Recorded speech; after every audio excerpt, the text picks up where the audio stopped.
Hello, good afternoon, and welcome to this DXC webinar looking at the full-scale adoption of green energy or massification of green energy in Europe. This is the first of a short series where we'll be looking at this question with experts and leaders across the sector who are working right now on aspects of this transformation. So this first webinar is going to give has the aim of getting an overall view of the green energy landscape through the lens of massification, and hopefully we will get a good guide and a framework for subsequent webinars where we'll be looking more closely at specific aspects of implementing it and the rollout and the factors involved. So to briefly introduce our panel, we have Jose Ferrari Careto, who is CEO of Iridis in Portugal, part of EDP Group, which is a network operator. We have Craig Windram, Head of Europe and Africa at VOLTALIA in France, which is an IPP, independent power producer, and Khaled Popal, who leads DXC's energy solutions business, is based in Germany, and DXC is a provider of digital platforms and services globally. I'm Rod Morgan. I'm a consulting lead in the energy and manufacturing sectors. I'm facilitating today, but I'm representing, I guess, as a keen party from a professional and personal point of view, as a part of the customer base of massification. So, and also thank you to our audience today. I expect we'll also bring insights and experience into this discussion, and we'll be able to contribute through questions as we go through. So just a note on questions and comments. There is a function to the right of the screen which we will use to feed questions into the session near at the end. But please don't wait or hold back in the meantime to get full value out of the hour. So just to briefly set the scene for the topic. So the European Union's target of over 40% of Europe's energy coming from renewable sources is clearly the main backdrop by this, and it's a major stepping stone to climate neutrality by 2050. So it's clear that renewable electricity will dominate production, distribution, retail across all countries in Europe, whether in the EU or not. And this implies obviously a massive transformation of energy systems, as well as a massive transformation of the economy and our individual lives, personally, economically. We're talking about the integration of tens of millions of electric vehicles, estimates of 30 million. We're talking about hundreds of millions of homes and businesses and organizations who will be affected, maybe some created in terms of businesses over the time frame. We're talking about potentially hundreds of millions of interactions between assets and people and the services that they consume and produce each year. And we're talking about a system that obviously, as today, we expect to be stable and reliable and manageable, as well as affordable to build and run and use. So hopefully we'll get into some topics that include what it will feel like to be a customer, what we expect consumers and customers to know and to do in this future landscape, and to understand a bit about how it will work, and in fact keep working as we build it. And maybe we'll get an insight from our panel around whether we're doing something that is in fact really hard, uniquely hard and risky. We use the word unprecedented a lot, or whether in fact we understand this space and it's actually quite straightforward, or perhaps a combination of the two. And I expect we will touch on the technology fit. So like all other aspects of life, whether it's to do with work or with health and medical, the power of data and AI through automation, embedded software, is going to play a pivotal role. Arguably, it already does. But I guess the question is, what are we not already thinking about? So we'll want to understand a bit about how we succeed in this challenge. How can we do this? Perhaps how can we do it well in terms of prosperity and fairness, opportunity for our businesses, but also spreading the benefits.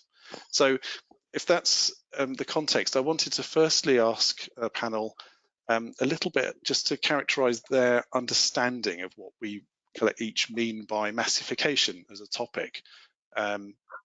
So from your point of view, if I can perhaps go first to Craig, from your point of view, how would you understand massification and what its key challenges are, but primarily what it actually is? Sure, thanks, Rod.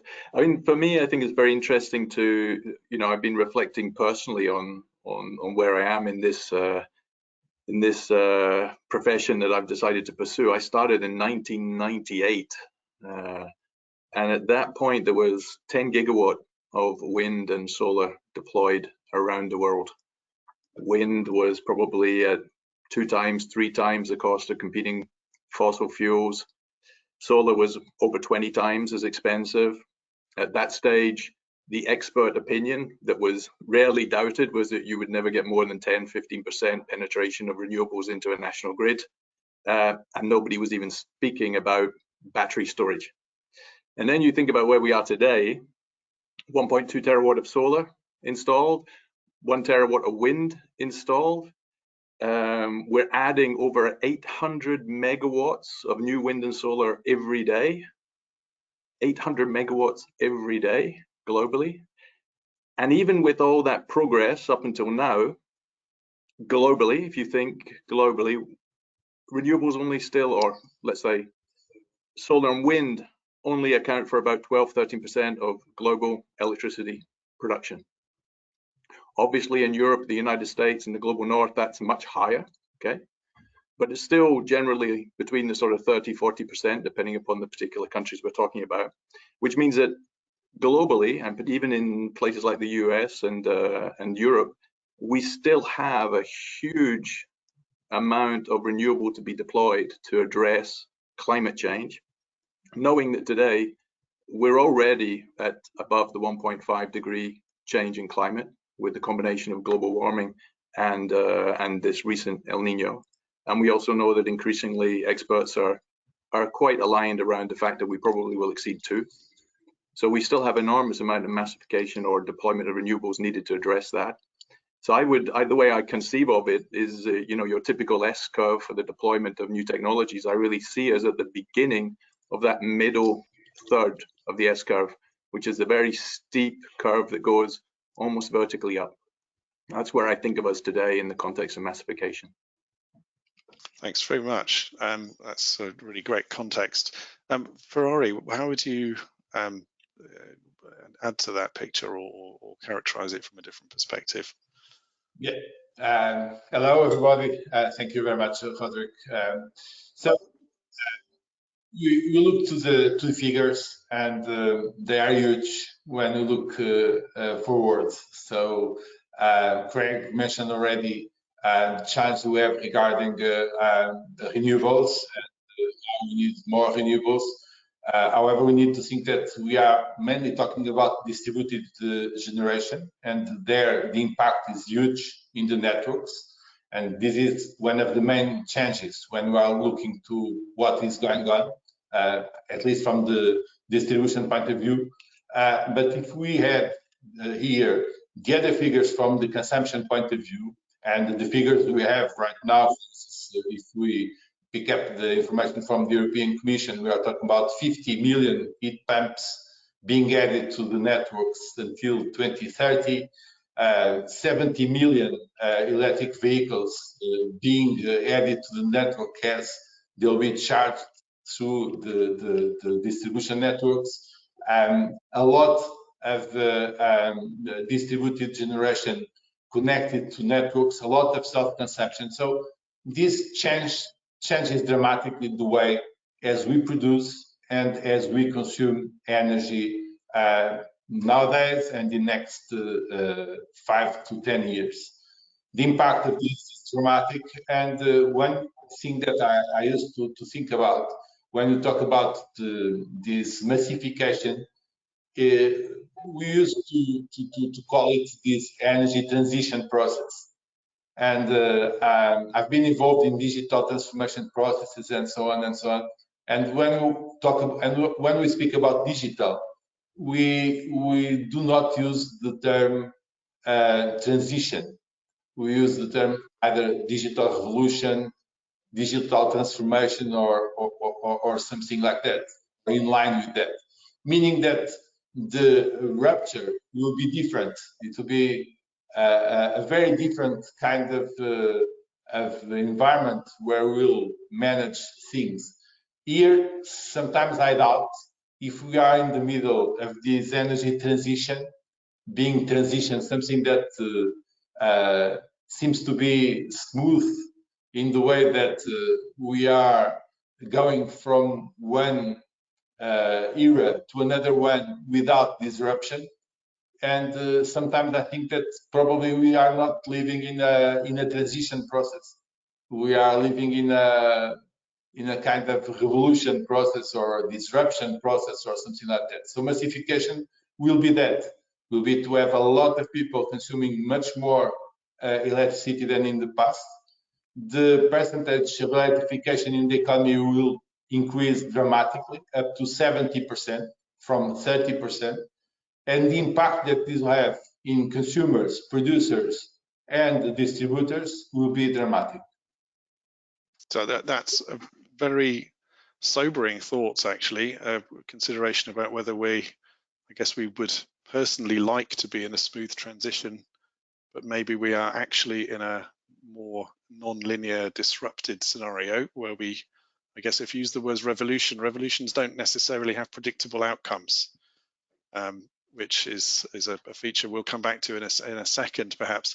Khaled, given that quite stark characterization, how would you look at massification from your point of view? Yeah, so given that you understand digital transformation. Yeah, well. But it was a very great context that we have received from Craig and Jose. So I would like to just complement that, right? So while I agree that it's not a transition, because in a transition, you start here and you want to go there, right? But the scope of the transition is really uncertain and it cannot be precisely assessed. So therefore, I fully agree. It's a kind of a disruption process. Let's call it revolution, right? So, but nevertheless, people, businesses, societies speak about that transformation. And the main point is, I think we all know that the future of the energy business and energy consumption and the avoidance to waste energy will be decentral, it will be digital, and it has to be intelligent. And regardless how you want to call that revolution or that change, it is the largest change that we have in front of us in the world. And decarbonization is, of course, the key common goal that we want to achieve. That's a mission for everybody. But I believe that people, businesses, society do not share the same vision, the same passion, and do not have the same mission together. So while everybody wants to get decarbonized in their energy consumption, our business want to accomplish decarbonization through their technologies, use cases, people, and processes, but that kind of a ecosystem that everybody shares the same vision, passion, and mission is something that we should really work on. Because if we wait for new technologies to be deployed, new use cases, new transformations, that will take decades continuously. So we need to find a different way. The main problem is, as I said, the scope of that change is not certain, so it's not precisely accessible. That's the first thing I would like to say. And I believe investments are happening, right? So companies do invest as part of the frame that they have been given from their legislations and regulations. But the future energy business, as we all know, will be a big retail business. And you can make it happen if you involve people to businesses and businesses to everything, right? And it is very important that we start to engage people in a different way, involve them, engage with them differently. And I believe that massification will come if everybody has, I have the same vision for change, I have the same passion for me, and I have this common mission for everybody. And that's how massification will be easier, enabled, and smartified. Yeah. Thank you very much. So I think we've highlighted a number of topics already. So a shared vision, going through a very steep S-curve, so a very hard part of the ramp up, potentially in a disruptive way. I was wondering if we could quickly go around and just try and pull out the key challenges that we want to focus on. I think you've touched on them already, but it'd be good just to get that in the front of people's mind. So in that context, I'll maybe go to Ferrari first. What if you had to pick out 2 or 3 challenges around this that would be front of or top of your priority list, or should be on ours, more to the point? Okay, thank you.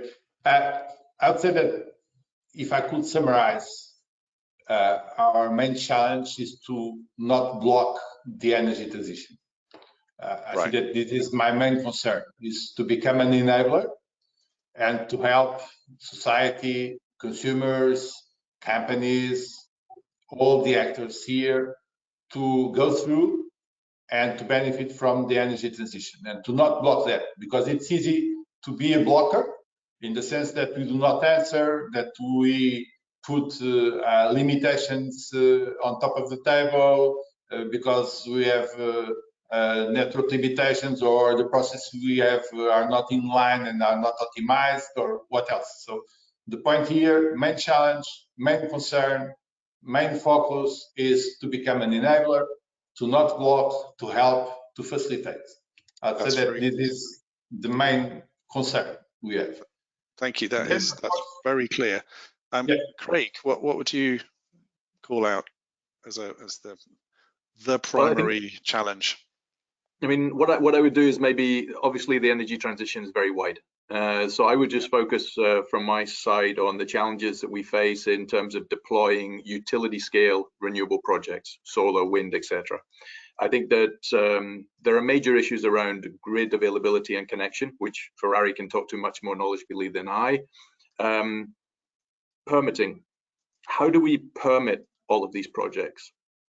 People. How do we get skilled, qualified people to deliver all of these projects?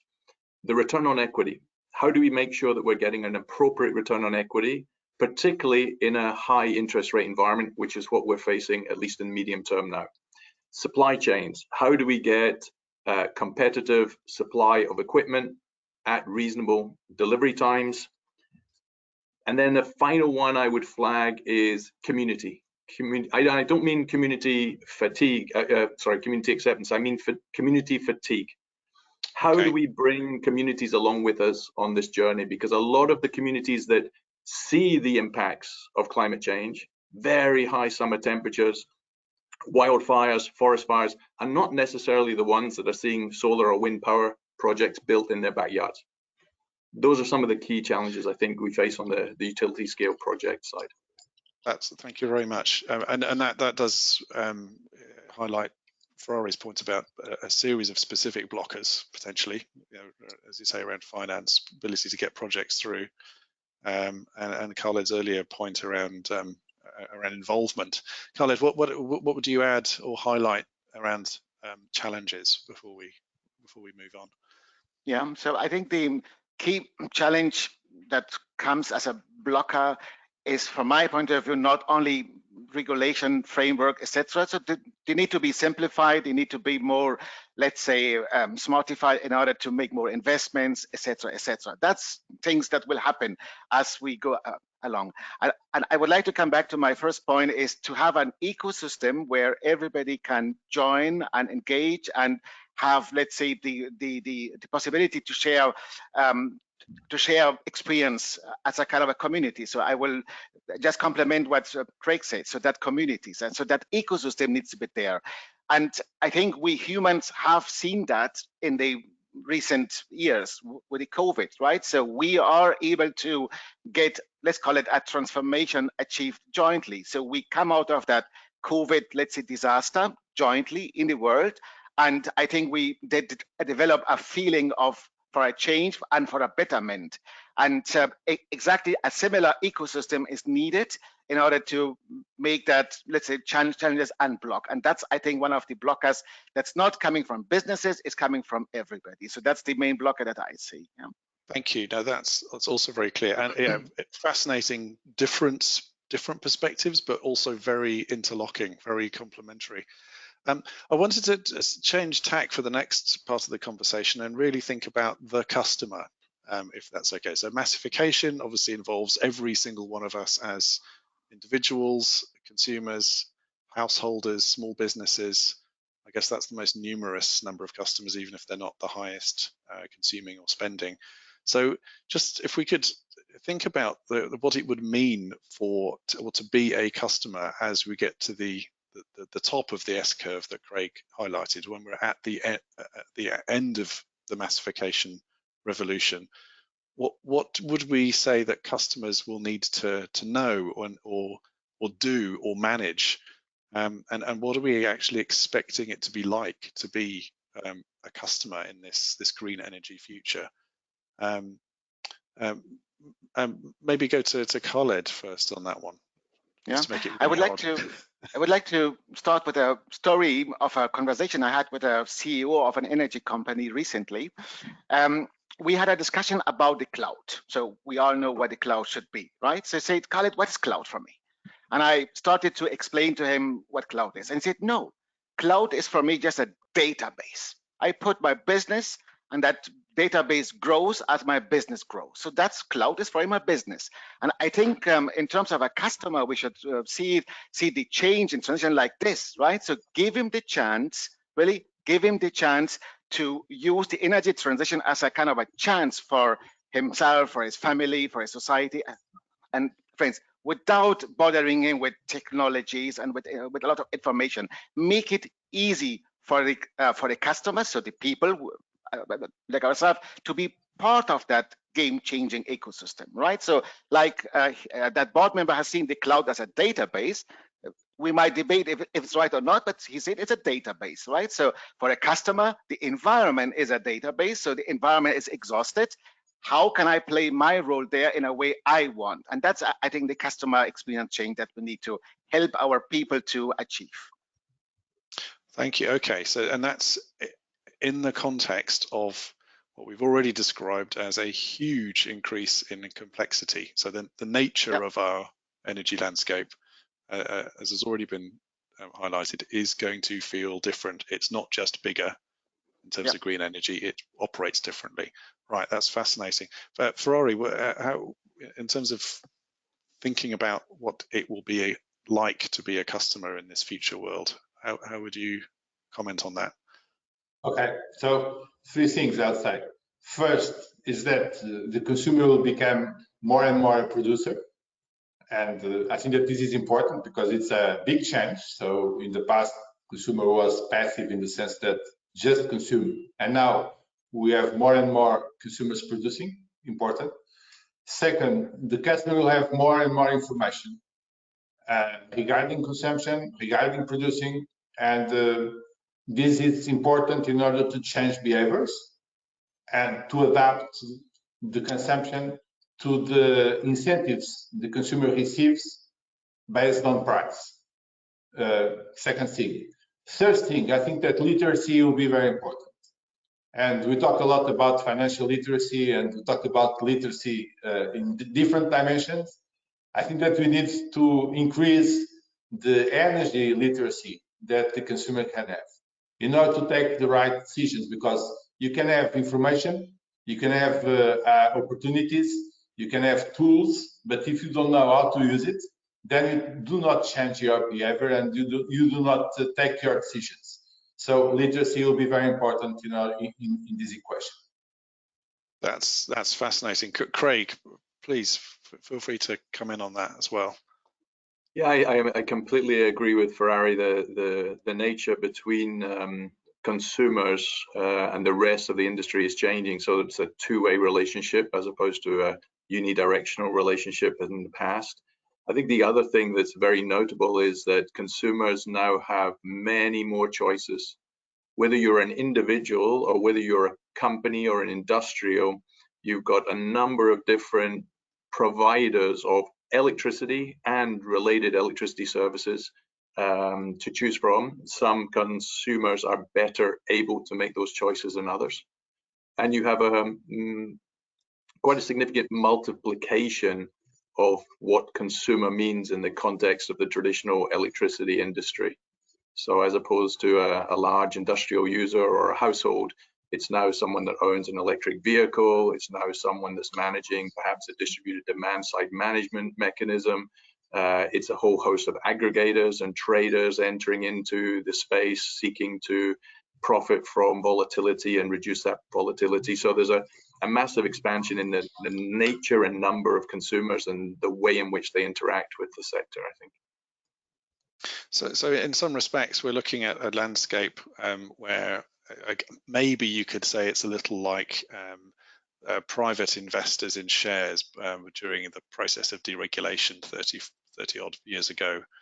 The sophistication of the market is vast, players that you don't understand. So I guess opportunities to participate and profit, but also to be rolled over or not included, as Khaled was pointing out, are also much higher.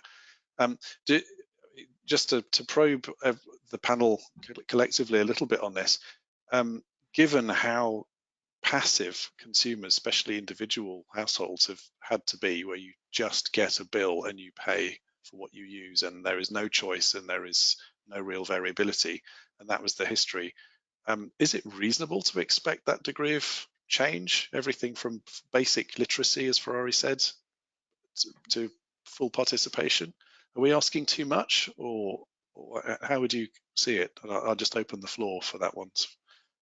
Feel free to speak as you agree. No, if I may add just a comment. So complexity will increase a lot. I do agree with Craig. When you have more options, so the complexity increases, and you need to have to take decisions, which is not always a good thing from the customer point of view. But the challenge will be to assure that the incentives reach the customer in order to have them changing their behavior and taking the right decisions. And sometimes the incentives are on an individual base small in order to achieve a big change, a big collective change. And I think that this is a challenge. So if we need to change a significant amount of energy consumption during a period of the day, just to give an example, we need to give incentives to thousands or millions of customers, and for each one of them, the benefit can be €1. And then it will be hard to have this collective change based on small incentives, but at the end will provoke a big change regarding consumption and regarding profiles or behavior. And I think this is a real challenge. And this is where concepts like flexibility can have an important role to play, because the individual incentive sometimes can be not enough in order to change profiles. So your view is that small nudges or small incentives on a massive scale, they may not be effective in achieving that outcome. Okay, that's interesting. Yeah, Craig or Khaled, are we asking too much of consumers? I think we've all got friends, colleagues, that person that is looking at their mobile phone, every couple of hours during the course of the day, checking up on their PV installation and their charge level on their battery and how much they've saved today. I think it's fantastic to see those individuals who've got a genuine interest, and they're often early adopters, and they often help improve the adoption amongst their family, friends, counterparts. But I still think that they're the minority in most cases. But the fact that this capacity now exists means that for the majority of consumers who do not want who are not prepared to invest the time to engage in this way, but who still want the benefits, companies will and already are entering this market to provide services where they take that obligation on themselves in return for sharing the benefits that are effectively delivered. So I think that we don't have to have the sort of super users in every household or every business. I think other other commercial businesses will enter that space and provide those kind of services. That's really a very good point. And other commercial businesses means that the future, let's say, business through energy will be a cross-industry business, to open it for everybody. And I would like to bring one example, right? So within our companies and for our customers, we try to make technology better usable for them. Any type of technology for the office IT, for OT, etc. Right? And from my point of view, the best technology is that you can use it best, but you don't see it. And that's the kind of I would call it user or customer experience that we need to enable for our for the people, right? So enable them to be able to use technology without seeing that, but let diversity in technology make it possible. So diversity, but make it easier usable. And that's the ecosystem that we don't have yet across the societies. And I agree to Craig, minor people are, let's say, capable of assessing, monitoring what they consume, what they waste, what they want to use tomorrow. But if we can massify that capability to everybody, we will do a good step towards massification. As Jose said, technology is there, investments are there, the capacity for renewables is there or will be there, but we need to get people involved differently.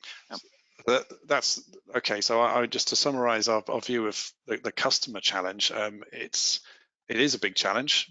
We've got some big fundamentals to deal with, but I'm getting a sense of optimism that we understand how to do this. There are examples of bringing everybody on board or delivering services that are usable at a mass scale, not the early adopters only, which is what Craig was mentioning.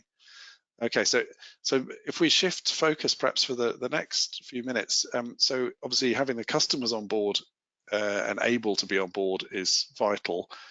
The other aspect another aspect we touched on briefly, but is obviously crucial, I think both Craig and Jose mentioned it, is investment. So it's already been mentioned that a massive investment is already going in, has gone in over recent decades. But what level are we looking at now on this steep part of the S-curve? And I guess perhaps where will it be needed, and how do we balance the making of the investment and the recouping of the benefits? Can I perhaps go to Craig first on that one? Oh, well, I mean, the investment required to complete this transition, particularly bits to get to sort of the net zero objectives that are increasingly being set, is enormous. I mean, BNEF, I think, are looking at between 3 and 5 trillion US dollars per annum investment. IEA has a figure of 4 trillion. In the US, as part of the analysis around the Inflation Reduction Act, they're looking at 900 billion per year. The EU, I think, is a similar figure, about 1 trillion per year, to reach the kind of penetration, to accompany the investment in this energy transition. So that encompasses new renewable, but it also encompasses new infrastructure in terms of interconnections. It encompasses electric vehicles and associated infrastructure. But we're talking about massive, massive sums of capital that would need to be deployed. And are you getting the view that will be forthcoming, that is the level of investment that can be sustained at that supranational level, whether it's EU level or it's what I can say is that at the moment, and perhaps Ferrari will mention if he sees the same thing, but at the moment we don't see the availability of capital as the limiting factor, which you might have anticipated given the situation. Obviously, that's encouraged by the very low interest rates environments that we've lived through for over a decade, so I wouldn't underestimate that. However, there is a vast amount of funds that are ready to be deployed in these types of applications. The question for me is whether they will continue to be deployed at the same rate, given that the returns must necessarily increase in a higher interest rate environment. And a typical, at least the side of the business I'm involved in, is a utility type of yield. So your single-digit returns on equity, maybe if you're lucky, low teens, but that's the kind of range you're looking at in terms of return on equity. So there's a big question mark around whether that's sustainable with the higher interest rates environments. But to date, there's not been an issue with liquidity of funding. Okay, so if we're in a situation or looking forward where there needs to be rationing, so targeting of investment, even at that massive scale, Ferrari, are you confident that that can go to the right places where it really is needed to perhaps remove the kind of pinch points or blockers? So grid connections being a common one, but not the only one, I'm sure. Yeah, so we cannot be blockers. I'm optimistic towards the future. However, the challenge is big. So just adding here a figure to the figures that Craig shared. So regarding networks, Euroelectric foresees that we need 400 billion euros until 2030. So it's a lot of money. In order to achieve or to overcome those challenges, I think that we need to reunite three conditions. One, we need to have the funding. Second, we need to have HR. And third, we need to have capacity in terms of assets being produced. So those are the three components we need to have. So assets being produced, HR in order to put them together, and money in order to fund the acquisition of the assets. So regarding HR, I think that this is one of the main challenges we have ahead, at least at European level. So we need to assure that we have the right amount of people in order to deal with this huge amount of investment. Regarding funding, I think that this depends on the rate of return you assure in these businesses, and I think that we can discuss this later.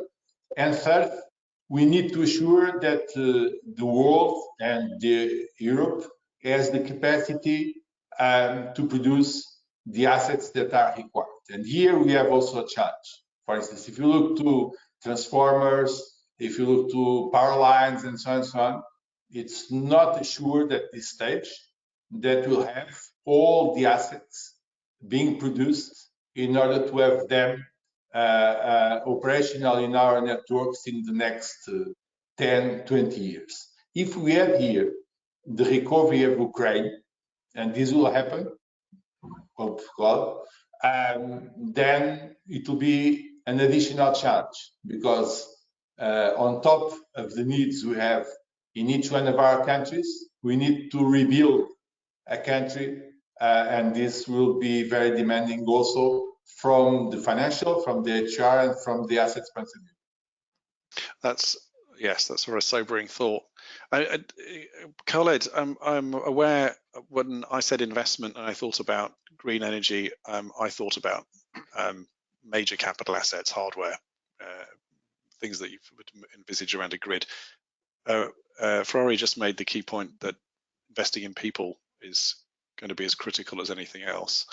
Maybe with that in mind, how do you see the investment side of the equation? Is there anything we can think about from a digital point of view that either makes that more effective or acts as a multiplier? First of all, I would like to explicitly agree to what Craig and Jose said, right? So investments are happening. So the willingness is there, the frame is there, but I would like to also highlight what Craig said, that it might be that capital employment will a bit slow down because you don't know what you will get. So that's ROS, return of capital employment, is the enabler to invest more and invest more sensibly. My view is the more renewable energy comes in onto the grid, the new challenges you have for balancing, for massification, and the more your customers you get on the grid to use that new energy, you make the business operation very complex, right? So there will be costs for the energy companies that they don't have today, right? So the more you produce and you distribute, the more you have consumption, the operation of the business on digital will become complex. 10 12 years ago, companies started to transform to the cloud, they closed their data centers, and the goal was really to diversify technology across the business units, right? And now with the massification of the energy transition and involvement of the people, we will have new environments of, let's say, data centers. And on the other side, we will not have the people to operate that business. So probably we need to now start shifting to machines, to intelligence to shift that. So the business operation will be one of the other factors which will block or a bit slow down the investments, because companies know I'm not able to operate my business in a way how I want it. Right? So focusing on business operation, on digital, is also one of things that will help to accelerate the capital employment. And that has a direct linkage to digital, right? That makes sense. Thank you very much. I wanted to look, and we've actually touched on the question of regulation and policy in a couple of ways. It was mentioned directly when we were setting the scene, but also in terms of understanding what an ecosystem is going to look like. It implies we know how to regulate it. So maybe also thinking about policy, which is not exactly the same as regulation. Would you mind briefly just sharing your thoughts about what we need from regulation over the coming short period? Maybe go to Ferrari first on that one. Okay, so just a small comment saying that, and starting about regulation, saying that I think that we collectively, I think that we forgot a bit the need of investing in networks when we start this energy transition process.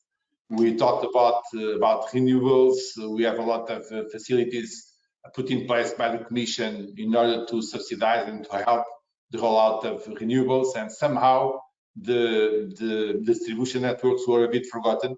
I think that we are now recapping on that, and there are several initiatives. I mean, recent initiatives on that base. The Commission had some initiatives, and I think that even the newspapers and the press now is more attentive to the need of invest in networks and in distribution networks. So there is this issue of the. Would you say that's a lag? Was that a policy failure, or where would you? Well, how do we avoid doing something similar? Well, I think that there was a lot of focus on renewables, and somehow forgetting that in order to have renewables in place, they need to be connected to a network. And the focus was pretty much on what kind of incentives I should give to renewables, which is desirable, but not forgetting that per each of investment in renewables, probably I need to have 20 or 30% of investment in networks, being them transport or distribution networks. So I think that this is important to say. Coming back to, and I was saying that I think that things now are improving. And for instance, there is this issue of The Economist, the April issue of the Economist, that in the cover has this idea of occupying trees and giving importance to the networks and to invest in networks. Returning to regulation and to regulators, I think that is important. First, the rate of return and the return on the investments that are needed in order to attract more funds is important. So no one will put more money in networks if the return is low. So, and there is a risk here. So I think that this is one thing. Second thing, more sandboxes and acting quicker in order to adapt to the needs we have from the market. Sometimes, and of course that there are good exceptions, but sometimes the regulators take a lot of time to react to innovation, and to have those sandboxes from the regulatory point of view, I think that is important. And third, we need to recognize that in the short term, this can have an impact on tariffs, on the tariffs that customers are paying. And we need to look to this on a medium to long term basis and not just on the short term basis. Because if we are always short term minded, then we prevent investments to appear, and we do not have the right incentives in order to incentivize investment. So I would say that those will be the main topics for regulation. Thank you very much. That makes a lot of sense. Clearly, interesting concept of sandboxes and being able to experiment and model how this will work. Khaled, what would you add to that? Yeah, so I would like to just again compliment what has been said here, right? So I would like to make it again as an example. So policymakers are intending to centralize the governance of what should be done and what's needed, etc. Right? So the governments are, let's say, the executors to make that framed executable, and the energy companies and businesses are the innovators, right? So the question is, and that's my example, right? If you're in a company, how much centralization of your, let's say, processes you need balanced to what where you can innovate in the business units, right? So that balance needs to be achieved somehow, and it's all about execution, right? So execute the policy into a legislation framework, but make it open to scale up where the thing happens, right? And that's, I think, the kind of a blocker. And the first thing that I believe that sort is the complexity of the regulation, right? So less people in a company understand what's the legal regulation. If you translate that to the people who are executing in a way so they can execute it more efficiently, then the execution will be easier, and then the policymakers, the governments, and the executors will be happy. And that's, I think, the kind of a media break we have between policymakers, governments, and the executors. And maybe also there are tricks and ways in order to how to solve it through application of new, let's say, fresh technologies. Yeah. So we're touching on repeatedly on areas where coming together and collaborating is going to be critical. Khaled's just made another point around that. So maybe we have a few minutes left in terms of our discussion before taking a few questions from our audience.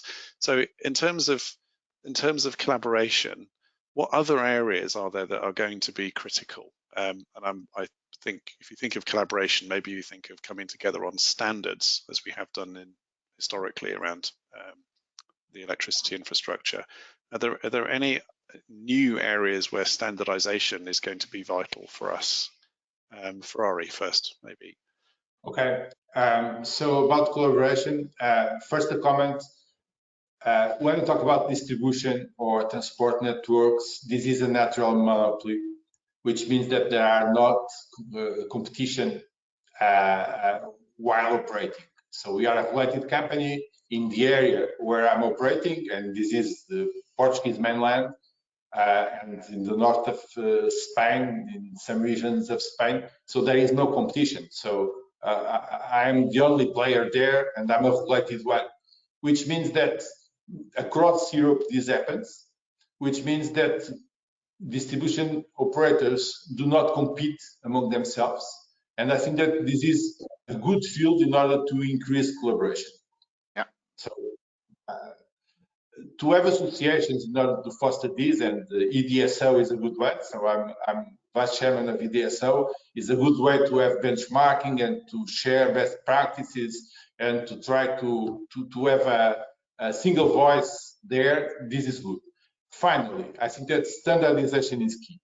I worked in the telecommunication sector for almost 20 years, and the degree of standardization in telecommunications is dramatically high compared to the energy one.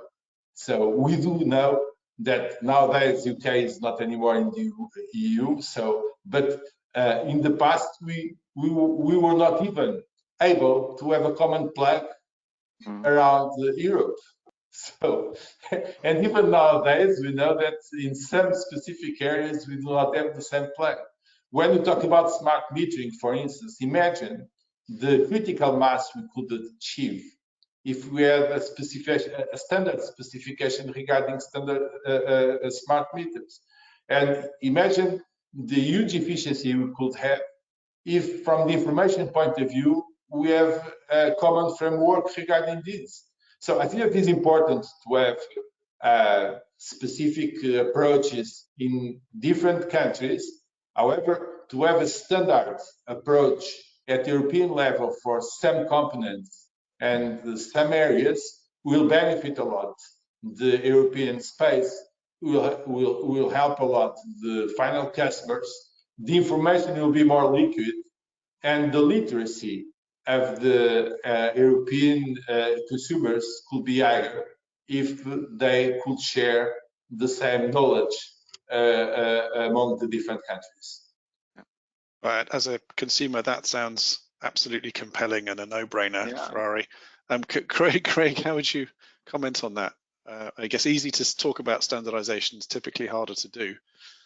Yeah, I mean, I can't agree more with Ferrari. The need for standardization is going to be critical. I think the other collaboration I would really focus on is we really urgently need a joined up industrial policy across Europe if we're going to meet these objectives. The fact is the objectives far outstrip the capacity of the current industry to meet them. And so it's not just a case of building transmission lines and extending distribution networks and building solar plants. It's also making sure we have all of the supplies, cabling, turbines, modules, inverters that are necessary to do this. And like I was saying, at the moment, it's 800 megawatts a day. Now that's going to triple. That's a huge, huge amount. So I think industrial policy is one area where a lot of collaboration needs to occur between government and the main industrial participants or stakeholders. Another area where I think we can take advantage of the nature of Europe and the fact that we're already highly interconnected at the electricity level is interconnections between countries. We can be making much greater use of that. It's quite extraordinary to me that Italy continues to import electricity while it could be potentially a significant supplier of new renewables. I think Ferrari will know better than me, but the constraints applied both to electricity interconnections and gas transmission pipelines between the Iberian Peninsula and France is really a shame. You know, it should not be the way it is today. So I think that there's a lot of areas where collaboration can occur, which will facilitate this process. But like all collaborations, it takes time. And unfortunately, we probably needed to start that several years ago. So another topic where significant acceleration would be the order of the day is what we need. Khaled, what would you add to that topic around collaboration? I would just echo what has been said, and I would not call it collaboration just between us. I would call it co-creation, right? So collaboration happens, as we know. It's not intensive enough, not standardized. It is not, let's say, where it should happen, but co-creation among everybody. And I'm just not looking at the energy company. I'm looking also at IT services companies. The problems in energy are so big, right? If we co-create together to solve a problem together, then I think the outcome for everybody will be much higher. And at the end, it will be a win-win-win-win situation for everybody. So co-creation is, I think, the term that we need to look at as terms of enabling collaboration. Yeah? Thank you very much. So that's probably a perfect thought to collaborate or co-create with our audience. So we have a few questions that touch on some of the themes that we've explored on the way through so far. So we have been asked about European standardization. So about the technologies of that, and I think we touched on that just now. And there's another question, again, coming back to what it feels like to be a customer and the customer behavior. So one of our audience is asking about the scenario which happened in Iberia this summer, where there's been requests put to the market to reduce demand, so incentives to reduce power between 2 and 4, presumably because of demand on electricity for cooling. So how is so reduced demand, but there's also negative electricity prices. So how on earth do we manage this whilst keeping the simplicity that Khaled talked about earlier and trying to achieve this as being a manageable topic? This is inherently confusing, isn't it? It's pushing people in 2 different directions at the same time. Who wants to comment on that other than to reiterate we've got work to do? Let me just ask, I think that people have been asked to reduce the energy consumption because of a problem that will happen more and more in the future, right? Because it's not about we cannot provide that energy or we have blockers. It's just about avoiding waste of energy, right? So, and as you offer a solution for your customer, you provide a proposal, and that proposal will become a value proposition if people accept that. So we as households need to start accepting that kind of a, let's say, restriction, right? So I accept that sometimes I need to reduce my consumption. While we are speaking here, a lot of my devices are running without I'm using them. So I could save energy, right? So and that happen on a bigger scale in Iberia. So that acceptance must come from the people, but the communication of why to do that should come from the businesses and from governments. That will be my answer to that question. Makes sense. And I believe we've just touched on a topic that we actually haven't drilled into on this call, which is directly looking at storage as some kind of shock absorber between these signals. So I strongly suspect this is going to be the focus of one of our subsequent sessions. However, Ferrari or Craig, do you want to comment on that question about, kind of market signals confusing our customer base? Yeah, I think it's a prime example of an area where intermediaries have an opportunity to create business.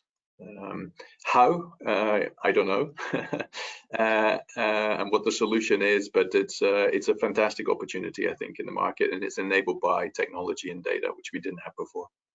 Yeah, if I may add to what Craig said, and coming back to my example of the small incentives in order that are not enough, it's good to add that sometimes the incentives are not in the right direction or are not understood by the final customer. I will have here the concept of flexibility, and I see that this can be the key in order to overcome the challenges we have when we are trying to put demand and supply together. And instead of giving these small incentives to small customers, the answer can be to have this flexibility kind of options as we have now, as in Portugal, actually is currently open. You can find that in our website, where we have 8 opportunities where we are asking consumers in order to be able, upon on a compensation, to be open to reduce their consumption if needed. So in a very particular situation, what we do is, are you willing to reduce your consumption if needed, and you receive X by that? And we are talking about big consumers. We can be also talking about producers in order to have curtailment on their production, or we can be talking about other entities that can operate storage facilities in order to, as you referred, act as a shock absorber in this demand-supply encounter. So I think that this is key for the future. This is key for the energy transition. We are doing that already, and there are other countries that are doing that. And I think that this will play a key role in the energy transition ahead. Perfect, thank you. I think I'm just looking at the clock. Maybe we can comment on one final question that touches on a really key point, which is to do with the fragmentation of information. So in terms of sending the... We're not hearing you anymore, Rod.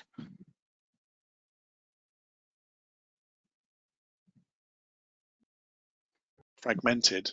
Yeah. Won't it make sense to get a European energy agency in charge of collecting this and broadcasting it? And I guess that would hopefully include the UK, even though it's currently not part of the EU. Rod, could you please repeat your question, because there was a short blocker in your voice. Oh, sorry. So data and stats on energy production and consumption are fragmented, and surely the solution has to be a European energy agency to collect and distribute that data, was the question. How do we feel about that assertion? Does that strike you as the right way to go? Well, from my side, I think that we will have more and more what I call information brokers. in order to be able to reunite information, to share that information, adding value to final customers. And I think that will play also an important role. So here I think that we have two things. One is aggregated information, and I think that we have that already. And the other thing is the assuring that the information reaches the consumer. And for that, I think that it's important to have these information brokers where they can add value on top of the information that we produce and to deliver that information to the customer. Final concept here that I like to add, and I think that Craig or Khaled mentioned that before. Sometimes we need to have automatization in the consumer side as well, in order to automatize the reactions of the equipment to the price incentives. In future, it will be very hard to have the consumer by itself on a manual base to try to shift the consumption from 1 hour to the other, or to disconnect or to turn off an equipment based on price incentives, and to have that being done manually. I think that this needs to be automatized. So if you have a heat pump, if you have an electric vehicle, they should be automatic and intelligent enough in order to change the way they consume without the intervention of the human consumer. Perfect. I'm very grateful to you all for a very wide-ranging and rich discussion. We've just reached the top of the hour, and I'm sadly going to have to hit pause on this. I very much hope we can continue to drill this down through the next, we think 3 webinars that will look at different aspects that we've touched on.